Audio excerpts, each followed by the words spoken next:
Le président de la République qui s'est longuement entretenu aujourd'hui avec le président de l'Institut de recherche pour le développement. Les détails dans quelques instants. Libreville abrite demain les travaux du tout premier symposium sur les maladies infectieuses, environnement et biodiversité. Pour en parler dans cette édition d'information, le directeur général du Centre international des recherches médicales de Franceville.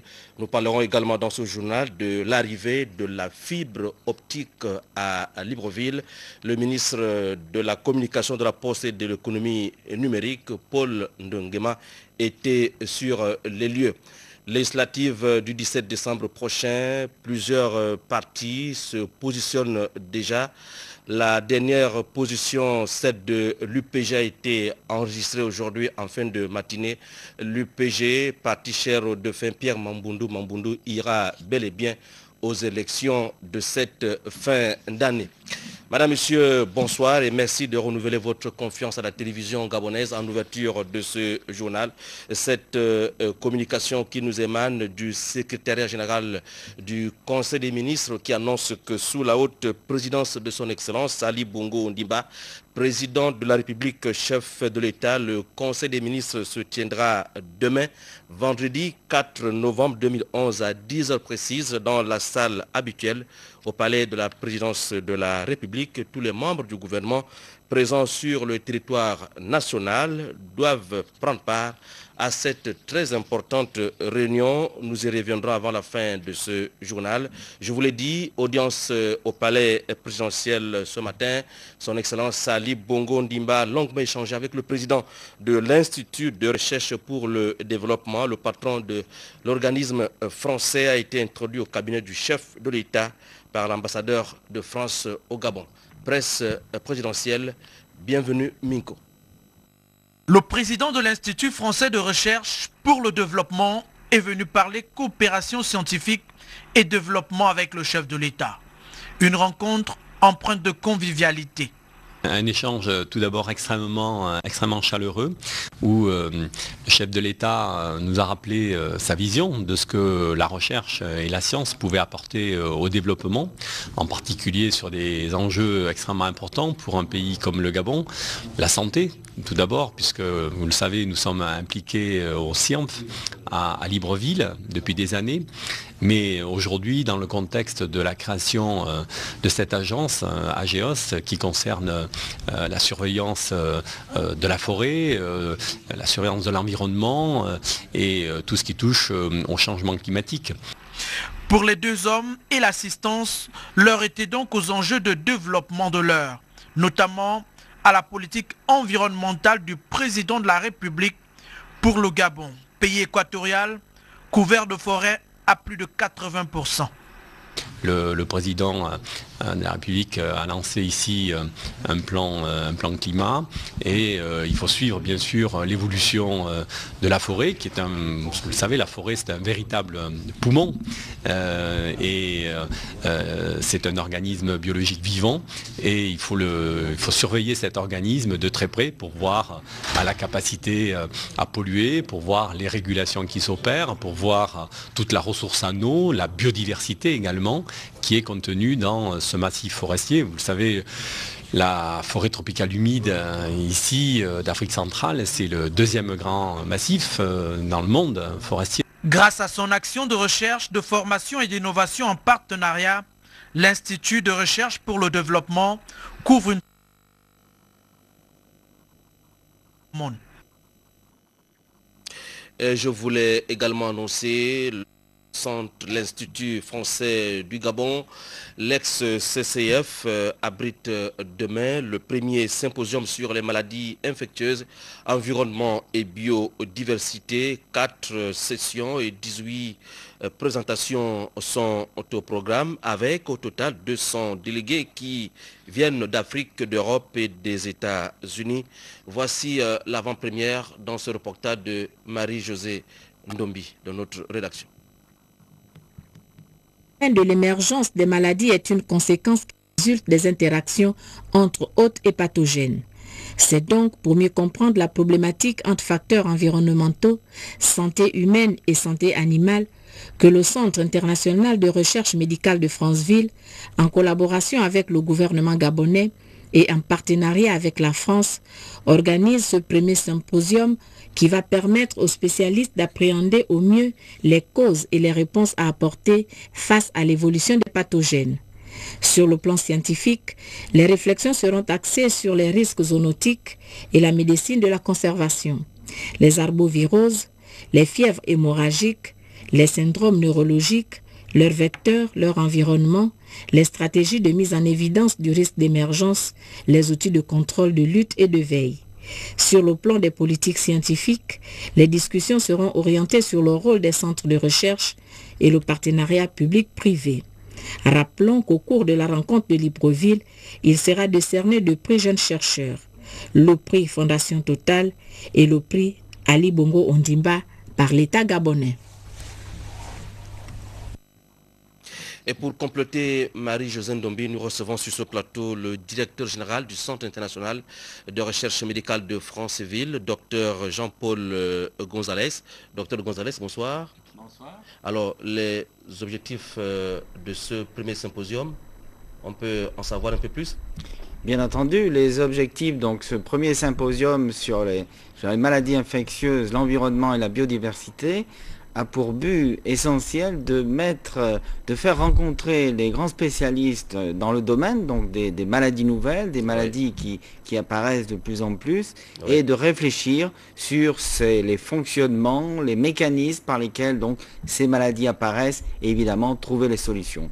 Alors, le symposium va s'articuler, va s'étaler sur 2 jours, et quelles seront les grandes articulations, Dr Gonzalez? Alors, effectivement, pendant ces 2 jours, on va passer de l'analyse, comme je disais, de ces maladies nouvelles, c'est-à-dire les comprendre, ensuite comprendre les actions des virus, des bactéries, tous ces germes pathogènes qui infectent les hommes et les animaux, et enfin, trouver les moyens de lutte et de contrôle et de prévention donc, de ces maladies, après avoir exposé l'ensemble des résultats qui sont connus et qui sont, j'allais dire, à l'actualité de la recherche scientifique dans le monde. Alors, au terme de ce symposium, de façon concrète, le gouvernement s'attend à quoi? Alors, au terme de ce symposium, on va faire des propositions qui sont des propositions applicables à tous les pays présents et tous les pays qui ne sont pas présents, parce que c'est des propositions de stratégie et de politique sanitaire de façon à réduire le risque infectieux et installer la veille sanitaire au niveau mondial. Avant de vous laisser partir, docteur, nous savons que vous avez d'autres préoccupations, peut-être un dernier mot, une dernière réflexion autour de ce symposium de demain? Eh bien, au cours de ce symposium de demain, je pense qu'il y a des éléments extrêmement importants. C'est ce que je disais, ces rencontres, donc qui vont produire un partenariat entre les pays de la région déjà, pour mettre en route donc des actions régionales, et un partenariat au niveau international dans la lutte contre ces maladies nouvelles. Alors, tous les délégués sont déjà présents à Libreville? Tout le monde est arrivé, les derniers sont arrivés ce soir et tout le monde est prêt demain matin. Docteur, merci. Nous allons vous accompagner tout au long de ce séminaire.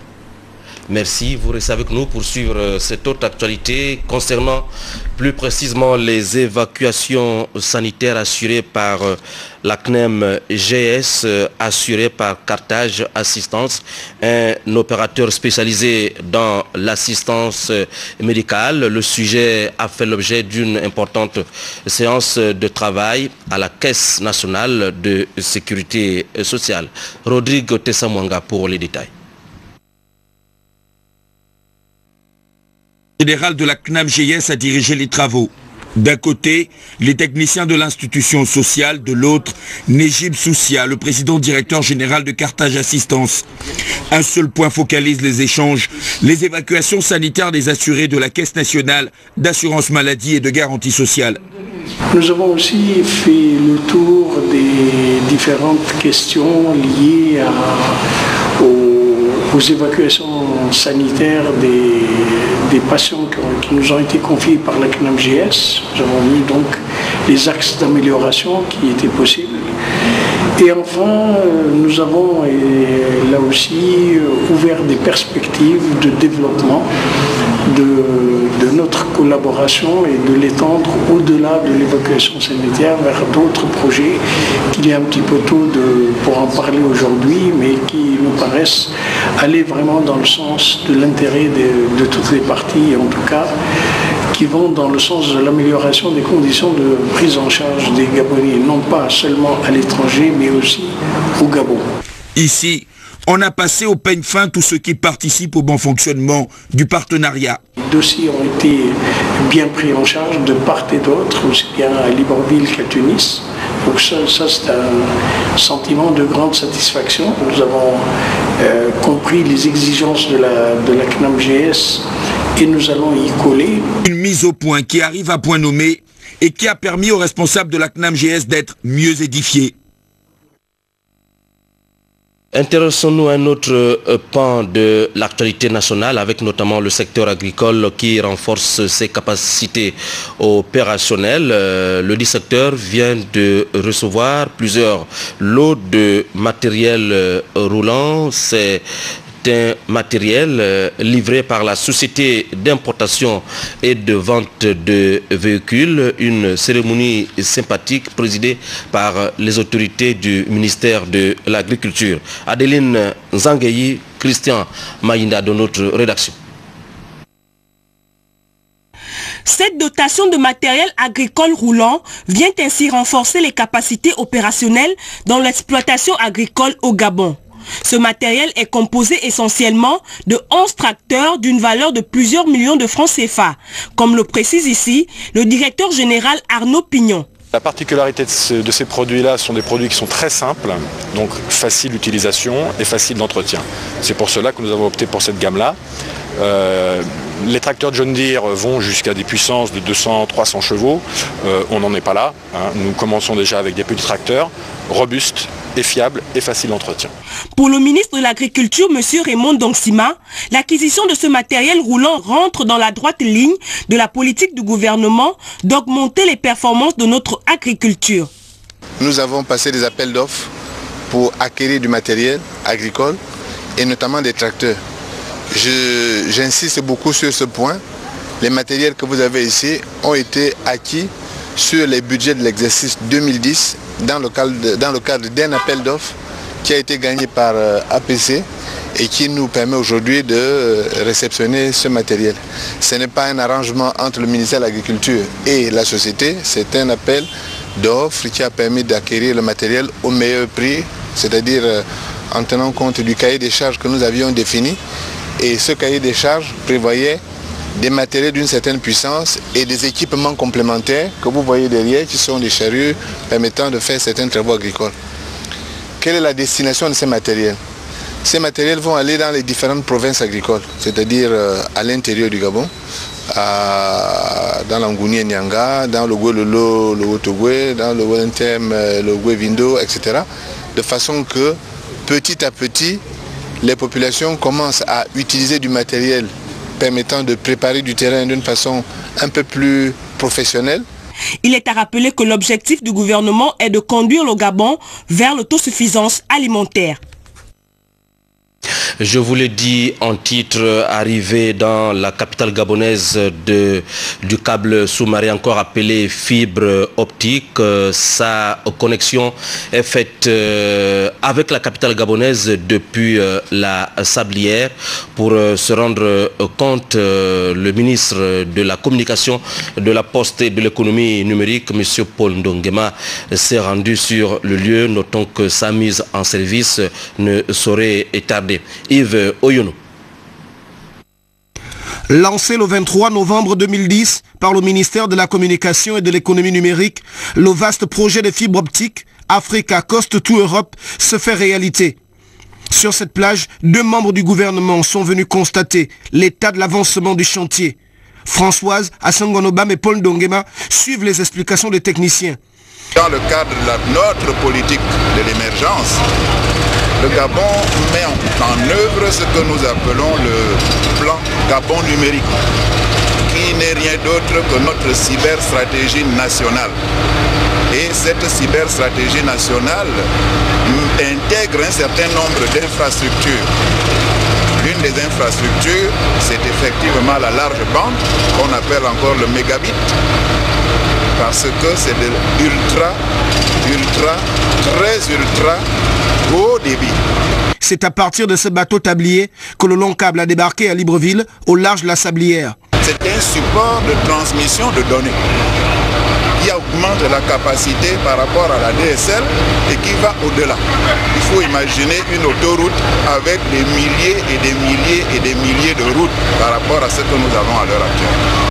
En collaboration avec Total Gabon, Paul Ndongema, le ministre en charge de l'économie numérique, met tout en œuvre pour la construction d'un nouveau réseau de capacité supérieure.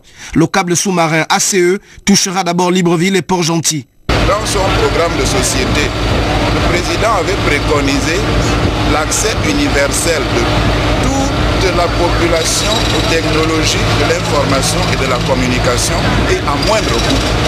Ce que nous espérons de la bande, c'est-à-dire de la large bande, c'est effectivement d'aller dans ce sens. Accès universel et à moindre coût. En plus de cela, il y aura des services qui vont trouver leur compte, notamment le e-gouvernement, le e-santé, le e-éducation. Outre le point d'arrivée du câble, Paul Ndongema et Françoise Assongonobam ont aussi rendu visite aux constructeurs de la station terminale et du parcours terrestre. Cette station terminale située au quartier Angonje abritera ses équipements terminaux. Alcatel s'occupera de l'installation des équipements de transmission sous-marins. Dans cette opération, l'investissement du Gabon est de 23 millions de francs, soit 56 millions de dollars. Comme vous pouvez le constater, la stratégie du gouvernement gabonais en matière de télécommunications avance avec succès. À Genève, récemment, le président de la République, chef de l'État, son Excellence Ali Bongo Ondimba, a clairement exposé la stratégie mise en place par le Gabon pour dénommer le plan Gabon numérique, dont la concrétisation est réelle sur le territoire national. Analyse Janice Ondongema. Sur un domaine aussi stratégique que celui des technologies de l'information et de la communication, le Gabon bosse dur pour réduire la fracture numérique structurelle. Le président Ali Bongo Ondimba l'a suffisamment expliqué au sommet de l'Union internationale des télécommunications à Genève, tenu la semaine dernière. Concernant le Gabon des services, la politique de l'émergence a élaboré le plan Gabon numérique, qui est une cyberstratégie nationale intégrant l'ensemble des composantes de l'économie numérique. Il prévoit le renforcement et la cohérence du cadre légal, institutionnel et réglementaire de façon à être compétitive et en adéquation avec les enjeux nationaux et l'environnement international. Le gouvernement de Paul Biya met à exécution cette politique puisque le nouveau câble sous-marin international à fibre optique dénommé African Connected to Europe, ACI, est en train d'être installé à Libreville avec la construction d'un point d'atterrissement. Ce câble renforce la capacité de la bande passante internationale au Gabon. Le premier segment de la composante du réseau national maritime entre Libreville et Port-Gentil est aussi en cours de réalisation. Par ailleurs, la composante terrestre qui sera réalisée en fibre optique desservira l'ensemble des localités de l'intérieur et assurera l'interconnexion avec les pays frontaliers que sont le Cameroun, le Congo et la Guinée équatoriale. Cette importante infrastructure destinée à supporter sur plusieurs dizaines d'années le trafic national et sous-régional fait du Gabon un point nodal des technologies de l'information et de la communication. Merci Janice. Nous vous l'annoncions hier, les travaux du séminaire de formation sur la procédure législative et le travail parlementaire se sont bel et bien ouverts aujourd'hui dans la capitale gabonaise. L'économie de la rencontre David Akumbu Malencia, Prestine Ngouaiman, presse du ministère en charge de relations avec le Parlement.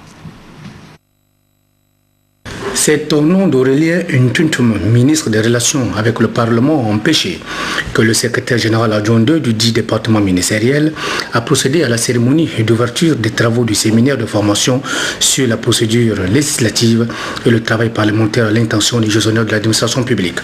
Durant 2 jours, les participants bénéficieront de rudiments essentiels devant leur permettre de maîtriser la procédure législative et le travail parlementaire nécessaire au renforcement de l'état de droit comme le souhaite le chef de l'État Ali Bongo Ondimba. L'élaboration des lois, comme vous le savez, occupe une place prépondérante dans la vie d'un État. Aussi, la mise en œuvre du programme de société pour lequel le chef de l'État a été élu, à savoir l'avenir en confiance, passe par l'adoption d'une législation appropriée. La tenue des présentes assises, dont l'objectif est de contribuer à la maîtrise des mécanismes de l'élaboration des lois, vient à ce titre à point nommé. Car, nous l'avons tous constaté, il existe encore de nombreux dysfonctionnements entre nos différentes administrations. Ces dysfonctionnements concernent notamment le déficit de coordination du travail législatif, aussi bien au sein du gouvernement qu'au niveau de ses rapports avec le Parlement, ainsi qu'avec les autres institutions impliquées dans l'élaboration de la loi. Outre l'administration publique, le séminaire s'adresse aussi aux différentes institutions qui concourent au travail législatif. C'est une opportunité offerte par le département des relations avec le Parlement de permettre aux participants de relever le dysfonctionnement qui entrave la procédure législative dans ses différentes étapes. Objectif donné à la politique de l'émergence des textes de loi et ordonnances précis, clairs et performantes pour une administration de qualité. La page politique de ce journal avec l'opposition gabonaise regroupée au sein du CPPA, du FSG et certains de l'ACR qui a appelé hier ses partisans et la société civile gabonaise à empêcher l'organisation des élections législatives du 17 décembre prochain. La déclaration a été lue au siège du CDJ par Jules Aristide Bourdès au Goulegende que je vous propose d'écouter. Considérant que l'opposition gabonaise a toujours proposé des solutions pour améliorer cet aspect fondamental de la gouvernance dans notre pays, en demandant lors de grandes concertations politiques au Parlement, pour chaque fois que nécessaire, la mise à plat du fichier électoral, dont la liste électorale est la composante majeure, l'introduction des données biométriques dans le fichier électoral permettrait de mieux identifier les électeurs. Considérant dès lors que le choix fait par l'opposition gabonaise d'empêcher l'organisation des élections dans les conditions actuelles est le meilleur moyen de mettre fin à l'instrumentalisation de l'élection. Considérant donc cette incapacité notoire dans notre pays à organiser des scrutins dans des conditions de sérénité optimales et sincères, l'opposition gabonaise précise que son action ne se confond en bien à la politique de la chaise vide. Car, estime-t-elle, la chaise est vide lorsque celui qui a vocation de l'occuper est absent.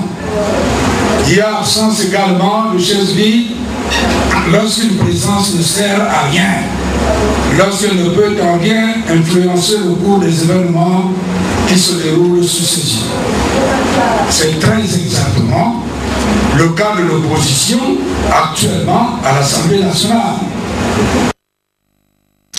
Réponse du berger à la bergère, le gouvernement de la République a réagi à la suite de cette déclaration de l'opposition, invitant les honnêtes Gabonais à se préparer dans la perspective de la prochaine élection législative, non sans marquer sa vive désapprobation face à ce comportement de subversif. Nous sommes de l'Intérieur, Jean-François Ndongo. Dans leur déclaration du mercredi 2 novembre 2011, les partis politiques de l'opposition, regroupés au sein du CPPA, du FSG et certains de l'ACR, appellent notamment l'opposition gabonaise et la société civile à s'opposer et à empêcher l'organisation des élections législatives de décembre 2011. Le gouvernement marque son étonnement et exprime sa vive désapprobation par rapport à ce comportement subversif et à ces propos irresponsables. En effet, le Gabon est un état de droit où les droits individuels et collectifs sont garantis à tous. Il en est de même de la liberté de pensée, d'opinion, d'expression, de communication, ainsi que celle d'aller et venir à l'intérieur du territoire dans le respect de l'ordre public. Le vote est un droit exercé par le peuple dans le choix de ses représentants. Il ne constitue en aucun cas une obligation. En appelant ce jour le peuple gabonais à s'opposer et à empêcher l'organisation des élections législatives 2011, une frange opposition gabonaise viole de manière grave les dispositions de la loi fondamentale de notre pays, inutilement au désordre, à l'incivisme, aux voies de fait, à la violence. À ce stade, le gouvernement de la République prend à témoin l'opinion nationale et internationale sur l'état d'esprit belliqueux de ses compatriotes. Le gouvernement invite tout au contraire les honnêtes Gabonais, électrices et électeurs, à se préparer à remplir toutes les conditions requises afin de prendre part sereinement aux prochaines élections et de ne pas accorder de crédit aux incantations stériles de cette fraction de l'opposition à la recherche d'un second souffle.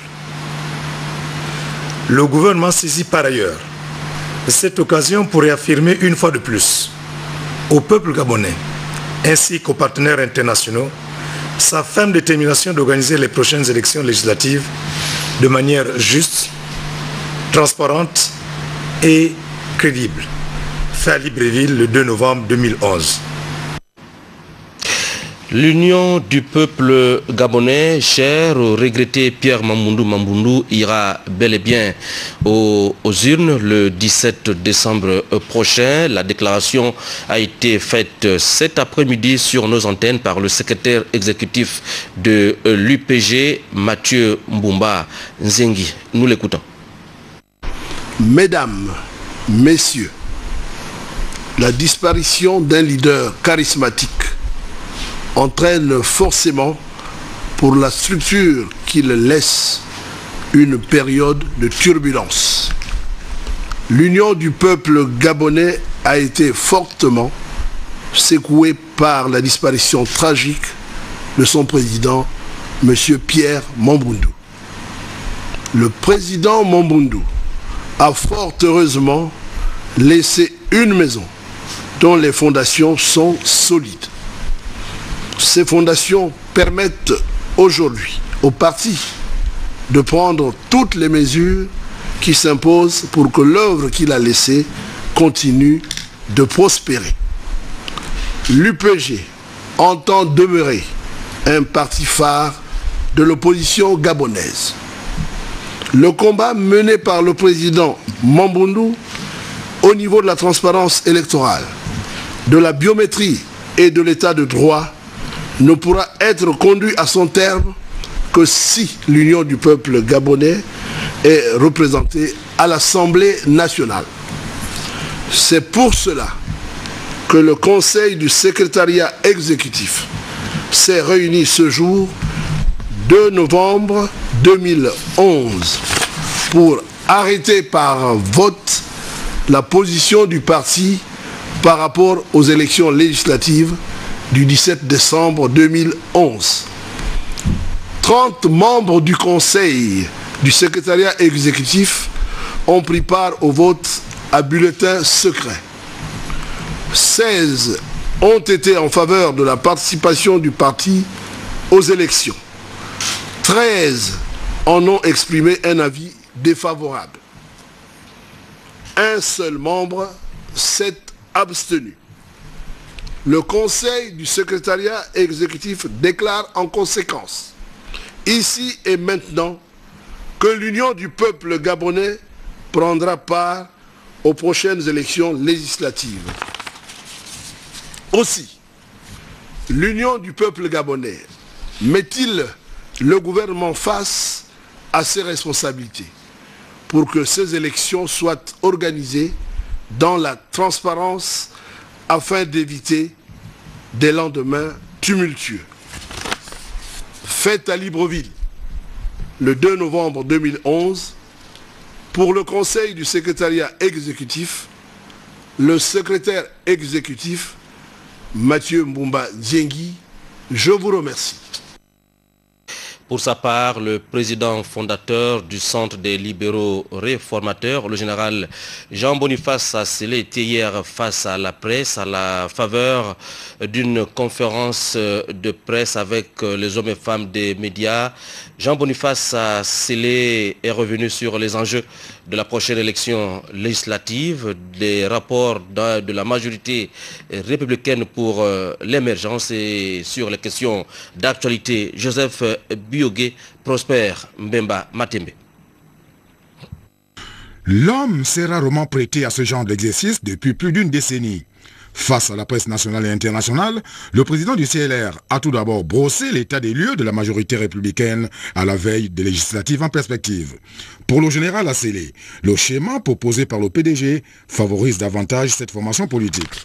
Certains, les camarades du PDG plus particulièrement, nous ont proposé un certain nombre de schémas.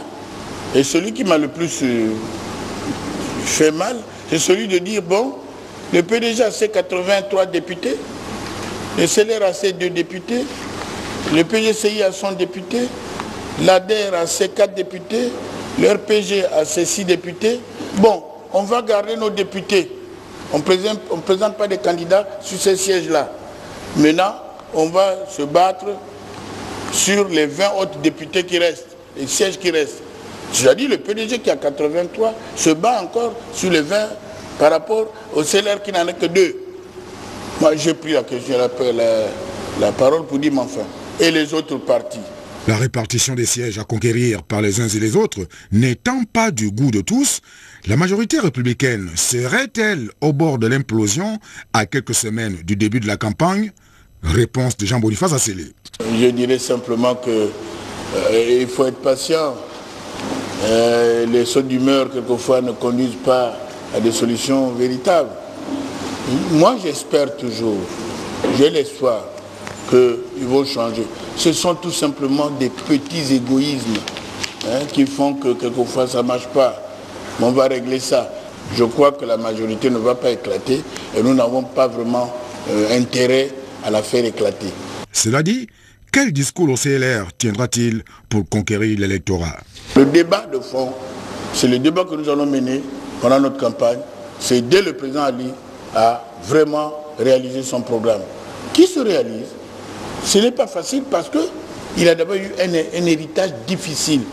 Sur le plan social, lié à l'opération de démolition des accotements initiée par le gouvernement, le général Asselé salue l'initiative tout en fustigeant la méthode. Par ailleurs, au sujet de la cocagne, il se félicite de la promesse tenue par le chef de l'État. Quant à l'éviction du coach allemand, le sujet se... C'était la conférence de presse du général Jean-Boniface Asselé, le président fondateur du CLR. Faustin Boukoubi, le secrétaire général du PDG, attendu dans quelques jours dans la province du Wellington à la faveur d'une tournée interprovinciale de présentation des candidats investis par le PDG. Les responsables politiques de la province du Wellington se préparent à réserver un accueil chaleureux à leur chef de parti. Charel Annabelle Bungota, Annick Lilela, Joseph Biogué, reportage. C'est pour respecter les consignes du président du parti données lors de la dernière réunion élargie que le secrétariat exécutif du Parti démocratique gabonais effectue un séjour à Oyem dans la province du Wollontem. Là-bas, Faustin Boukoubi présentera les candidats investis par le parti et indiquera les directives du déroulement de la campagne. À Libreville, les responsables politiques de cette province préparent l'événement afin de donner du relief à ce séjour. Nous avons décliné devant l'ensemble de l'assistance le programme détaillé du séjour du camarade secrétaire général qui arrivera au Yem dans la matinée de samedi par un vol spécial. Nous avons mis en place les commissions, accueil, protocole, restauration qui permettent que tous les camarades se mobilisent. Nous avons lancé un appel en particulier à ce que l'ensemble des groupes socioculturels de la commune d'Oyem et des fédérations voisines de la commune d'Oyem, celle du département du Haut-Le et celle des départements proches du département du Haut-Le, viennent en grand nombre à l'aéroport pour réserver un accueil chaleureux. Cette visite de 72 heures du secrétariat exécutif du Parti démocratique gabonais dans le Wollontem devrait donc s'accompagner dès samedi prochain d'une forte mobilisation militante. Il s'agira là de la première étape d'un long périple qui le conduira dans l'ensemble des capitales provinciales. Franceville accueillera à son tour le secrétaire général du PDG Faustin Boukoubi à Franceville où le candidat investi par le PDG a été présenté aux militants de base. Le candidat s'appelle Jean-Pierre Oyiba. Voici le reportage de TV Masuku, Jean Romano Louba. Une ambiance mémorable a régné au Mégamol à l'occasion de cette cérémonie. Jean-Pierre Oyiba a été présenté au pédégiste de la ville de Franceville par le conseiller du distingué président du parti, le doyen Marcel Sandungo. La cérémonie qui s'est déroulée devant la secrétaire communale Marguerite Ndjila, les sénateurs Joachim Lekogo, Elie Mozart Mossier et Rigobert Ngakwa a vu la présence des représentants de toutes les structures du PDG pour la commune de Franceville. Dans son mot de bienvenue, la secrétaire communale Marguerite Ndjila a été on ne peut plus claire à l'endroit du candidat PDG. Camarade, a-t-elle dit, vous avez l'obligation des résultats. Après le geste de présentation par le doyen Marcel Sandungo, le membre du bureau politique et candidat aux législatives Jean-Pierre Oyiba a pris la parole pour essentiellement dire merci à l'ensemble des militants pour la confiance placée en lui. Dans son discours, il a réitéré le message de l'unité de tous sur la base de ce socle commun qu'est la ville de Franceville. Et à propos de législatives à venir, faites de ma candidature votre propre candidature, a lancé Jean-Pierre Oyiba, pourra-t-il ajouter un développement toujours harmonieux et soutenu de notre cité. La candidature que je vais désormais porter est la vôtre. Je ne suis que le porte-parole et le représentant. C'est encore une fois votre affaire. Donc je dirais, comme on dit dans le dialecte, la panthère n'enfante jamais à l'extérieur de chez elle. Que après avoir été choisi par nous, après avoir été investi par le bureau politique, présidé par le distingué camarade lui-même en personne, il me revenait en moi de venir d'abord vers vous, parce que c'est d'abord et avant tout votre affaire. Faisant alterner attaques foudroyantes et conseils d'apaisement, sincères remerciements et comparaisons agressives, le candidat PDG a fini par dire « Tous les singes ne se grattent pas de la même manière », ce qui a suscité des applaudissements.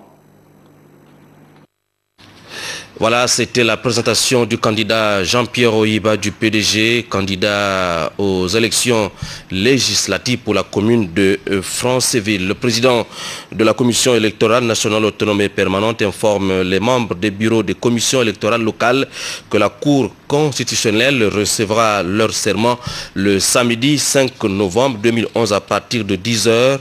Et puis les camarades membres du comité permanent du Parti démocratique gabonais, Simplice Nguéné Manzela, membre du bureau politique Régis Mongo et Paul Boundou Kolata, convient les camarades membres du bureau politique, conseillers du distingué camarade, membres du conseil national, membres du comité central de l'ensemble du département de Mouloundou, premier, deuxième et troisième siège, ainsi que les responsables des bureaux UFPDG et UGPDG à une importante réunion. La rencontre aura lieu dimanche 6 novembre à 15h précise au siège du parti 6 au quartier Lui. L'ordre du jour sera communiqué, séance tenante, et la présence de tous les camarades conviés est fortement recommandée. Les médias ont un rôle très important dans l'organisation d'un grand événement comme la Coupe d'Afrique des Nations. C'est pourquoi le COCAN, en partenariat avec l'Association des journalistes sportifs gabonais et la RTG1, organise depuis hier à la maison Georges Rawiri un séminaire de formation des journalistes. Frédéric Nancy et Pagna, Francis Ifunda Samabi Modibo. Détail.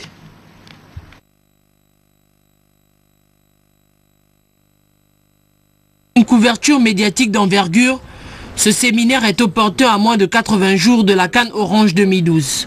Une compétition sans médias n'a pas de portée. Ainsi donc, la présente session de formation et de renforcement des capacités des médias s'inscrit dans le cadre des missions dévolues au COCAN Gabon, parce que les deux prestigieux chefs d'État, le président Ali Bongo Ondimba et le président Obiang Nguema Mbazogo, veulent que la CAN Orange 2012 soit une réussite totale. Nous pensons que la CAN, par son impact médiatique, est aujourd'hui l'un des plus grands événements sportifs dans le monde. Il est donc tout à fait naturel, dans un tel contexte, qu'un accent particulier soit mis à la formation des femmes et des hommes qui seront chargés de relayer à la télévision cet événement. La RTG a toujours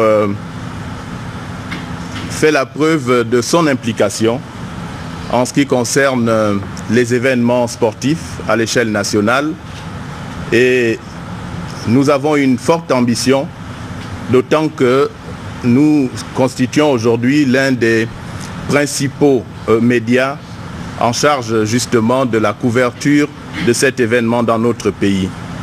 3 formateurs pour 3 ateliers au programme qui concernent le commentaire en direct télévision et radio, le journaliste reporter d'images et la presse écrite.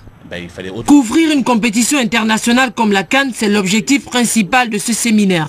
À travers cet événement de grande importance, la couverture média est fondamentale. Elle fait partie, le ministre l'a rappelé, elle fait partie de la réussite ou non d'une épreuve comme la CAN. Elle fait partie aussi de l'image d'un pays.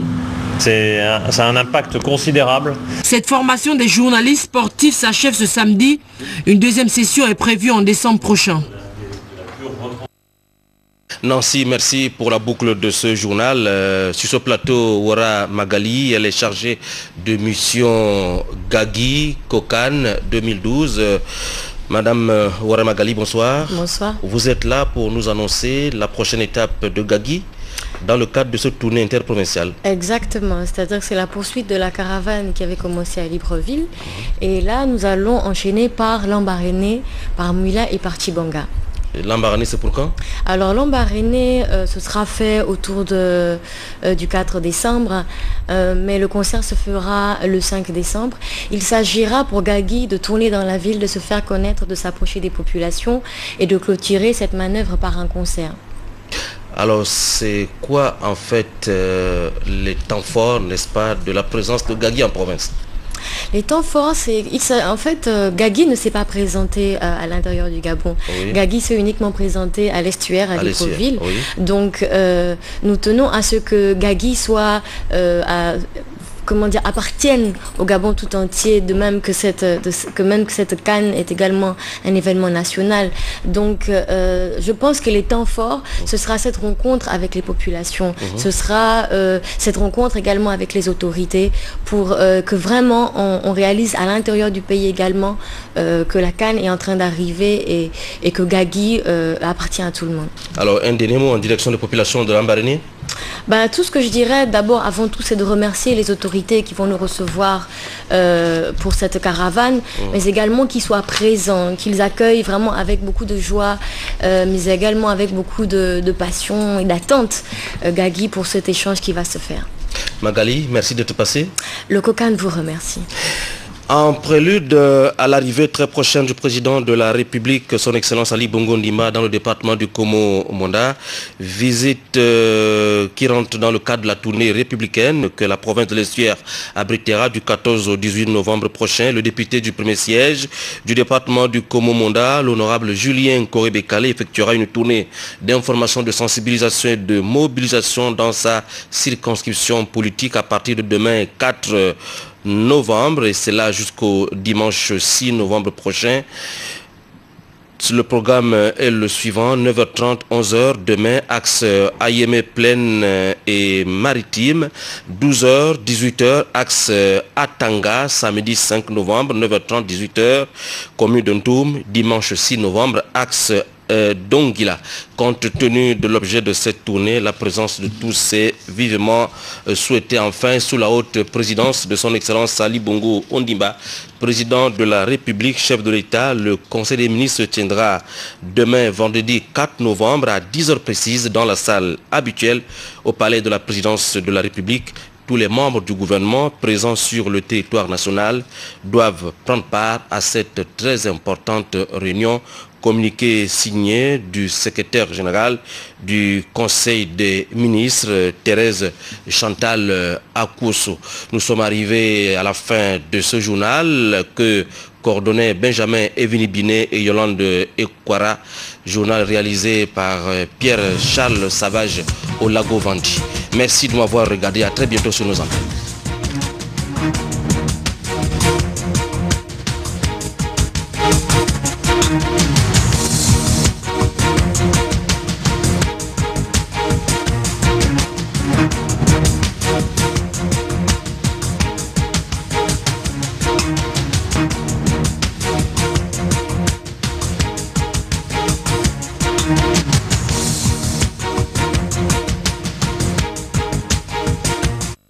Communication de la Commission et